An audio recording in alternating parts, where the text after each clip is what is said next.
What's up, y'all? It's your girl, the Pretty Law Plug, and I'm back as promised to bring you guys along the journey with me to law school. All right, what that entails is me retaking the LSAT. Like I mentioned on my first episode, I took the LSAT back in October and I failed.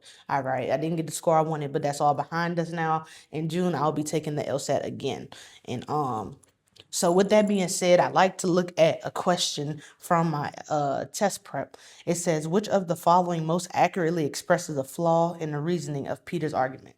First, I like to highlight what this question is actually asked me for.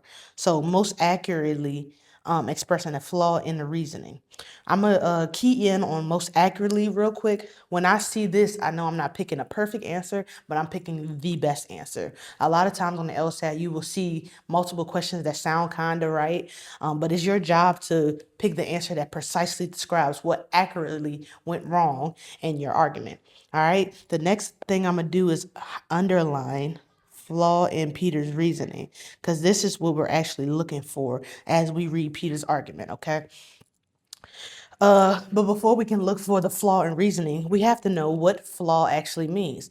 A flaw is a gap between evidence and conclusion. And a lot of times they like to call this evidence the premise, and then you have the conclusion, all right? The argument gives you facts, which is the premise, and the author will make a claim, which is the conclusion. What a flaw is how we got from one to the other, but incorrectly. All right. So if you think of a flaw as like a broken bridge between the evidence and the conclusion, something does not logically connect.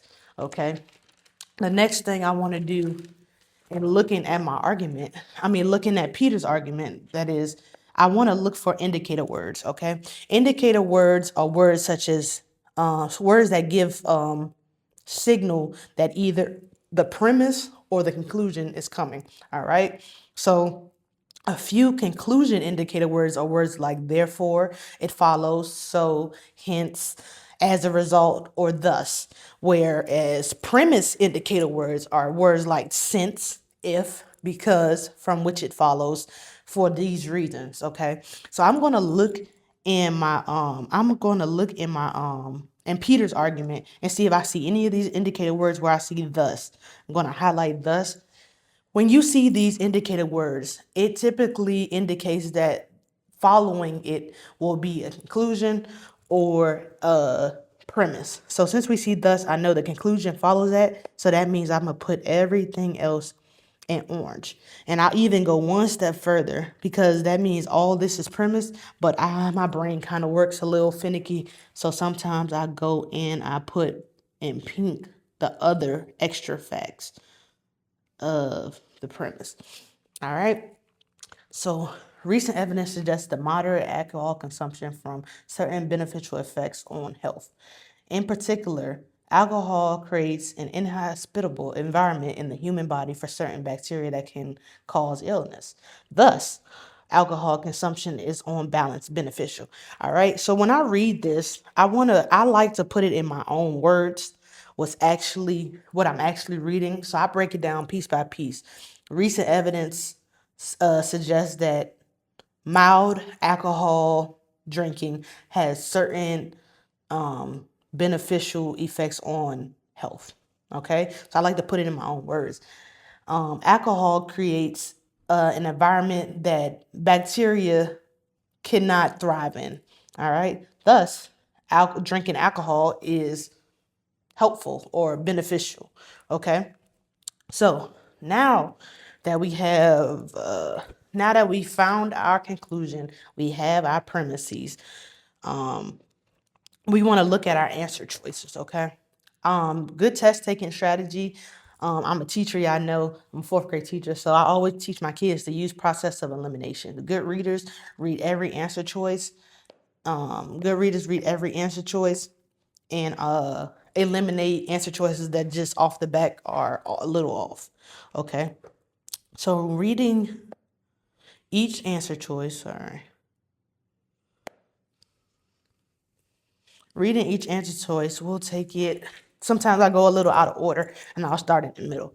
So we're going to start with C. If it fails to consider methods of achieving the same beneficial effects that do not involve alcohol, This talks about other ways to get benefits, which is not the scope of our flaw. So the scope of our flaw is how moderate alcohol consumption, I'm gonna underline here, moderate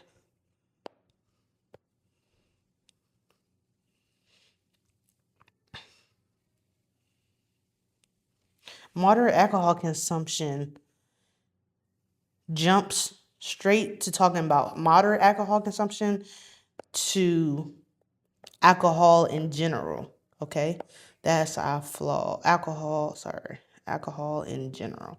All right, so I underlined the flaws. The scope of our flaw, in answer choice C, this talks about other ways to get benefits, which is not the scope of our flaw. I'm gonna go ahead and exit that one out.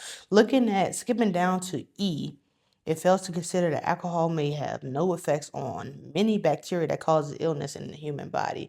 Well, this is too specific. The flaw isn't about bacteria. It is about how moderate alcohol consumption went from being moderate to in general. That's what made his argument incorrect. So I'm gonna go ahead and skip through that. That leaves me three answer choices. That gives me a higher percentage of getting the answer correct. Now I'll go back and look at answer choice C. This is also talking about the benefits of alcohol consumption. Oh, I'm sorry, I made a mistake. A talks about the answer describes the flaw that does not exist. It takes for granted people's choice to consume alcohol because they believe it's beneficial to their health. Yeah, this talks about a flaw that does not exist in our argument.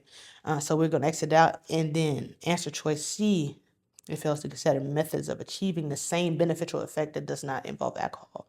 All right. That does not consider